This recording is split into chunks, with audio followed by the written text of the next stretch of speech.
On a cold August morning in 1823, Hugh Glass opened his eyes to nothing but silence.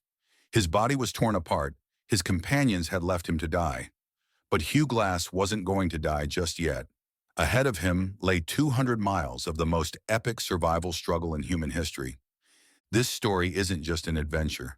It's proof of how powerful human will can be, that returning from death's door is possible, and how the thirst for revenge can keep a man alive. Hugh Glass. When you hear this name, you might think of Leonardo DiCaprio's performance in The Revenant. But the real Hugh Glass was far more compelling than any film character. Born in Pennsylvania in the 1780s, Glass had been a sailor in his youth, even working on pirate ships. But the profession that would make him famous was being a mountain man. These men traded fur in America's unexplored territories, battling grizzly bears, Native American tribes, and deadly winter conditions. In the summer of 1823, Hugh Glass was part of Andrew Henry's fur trapping expedition. Glass, in his 40s, was an experienced hunter and tracker. But what he would experience that August day would make him the hero of history's most famous survival story. That August afternoon, the team had made camp near the Grand River. Hugh Glass had gone hunting with two young companions, Jim Bridger and John Fitzgerald. The forest was quiet and peaceful. Glass was scanning the area with his experienced eyes when, suddenly, a massive female grizzly bear, weighing about 600 pounds, burst from the bushes. Behind the bear were two cubs, and Glass had unknowingly wandered between the bear family. The mother bear, driven by her instinct to protect her young, attacked.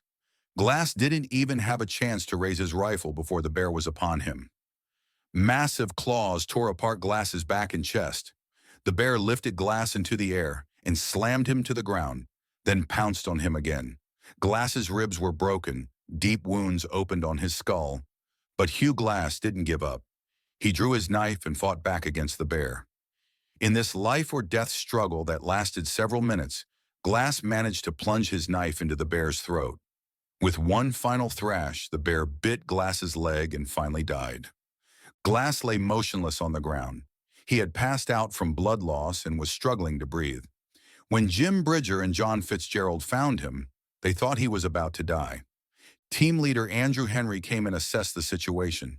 Hugh Glass's wounds were so severe that everyone was certain he would die within hours. His skull was cracked, bones were visible through the deep cuts on his back, and one leg was broken. Henry told Jim Bridger and John Fitzgerald to stay with Glass, wait for his death, then bury him and catch up with the team. He offered a reward of $40 for these two young volunteers, a significant sum at the time. They waited 2 days. Glass would sometimes pass out, sometimes moan in a near-death state. When the third day came, Bridger and Fitzgerald grew impatient. They were under threat of Native American attacks, and Glass's death could take a long time. That's when they made the terrible decision. Assuming Glass was dead, they took his rifle, knife, and fire-starting materials and left. They abandoned him completely defenseless to die. But Hugh Glass didn't die. No one knows exactly when Glass woke up. Maybe a day, maybe 2 days later. When he opened his eyes, he was filled with horror. He was alone, wounded, and completely defenseless. His companions had abandoned him. After the initial shock wore off, Glass assessed his situation. His right leg was broken. The wounds on his back were beginning to get infected. But the real problem was the distance to Fort Kiowa, 200 miles. Even under normal circumstances, this distance meant days of travel. But in Glass's condition, it seemed impossible. That's when Hugh Glass made a historic decision. Even if he was going to die, he would find the companions who had abandoned him. Not for revenge, but to tell them how he felt. This purpose gave him the will to live. His first target was a trading post near the Cheyenne River. From there, he could reach Fort Kiowa. This is how Glass's real hell began. What Hugh Glass did was one of the most challenging survival struggles in human history. Unable to walk with his broken leg, he began crawling forward. His hands and knees began bleeding, but he continued. Finding food was the biggest problem.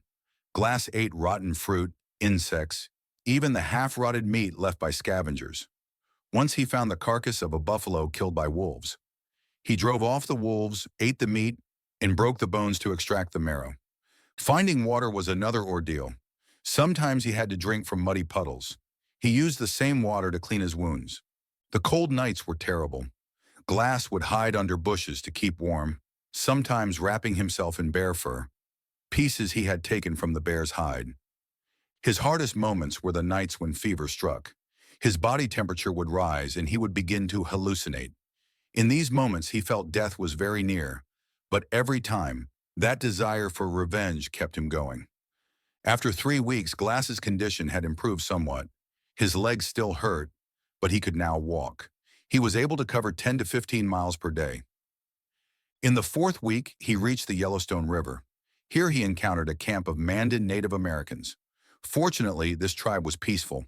They helped Glass, bandaged his wounds, and gave him some food. At the end of the 5th week, as Glass was walking along the Missouri River bank, he saw a boat in the distance. It belonged to a French trader named Antoine Langevin. When Langevin saw Glass, he was shocked. How was this man still alive? Glass boarded the boat and was taken to Fort Kiowa. The hellish journey that had lasted 6 weeks had finally come to an end, but the real story was just beginning.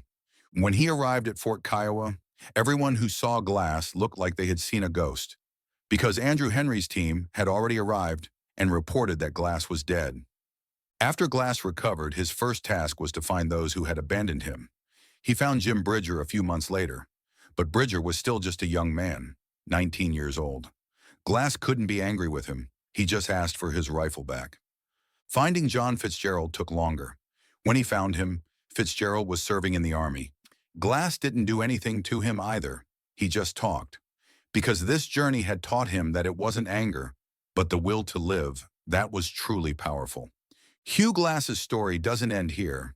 He continued working as a mountain man for years afterward. In 1833, ironically, he was killed in another Native American attack. But his 6-week journey in 1823 remained as a legendary story, showing the power of the human spirit. 200 miles, broken bones, open wounds, and only the will to live. Hugh Glass taught us this: the human spirit can be much stronger than what the body can endure. Sometimes we need only one purpose to survive. For Glass, this purpose wasn't revenge.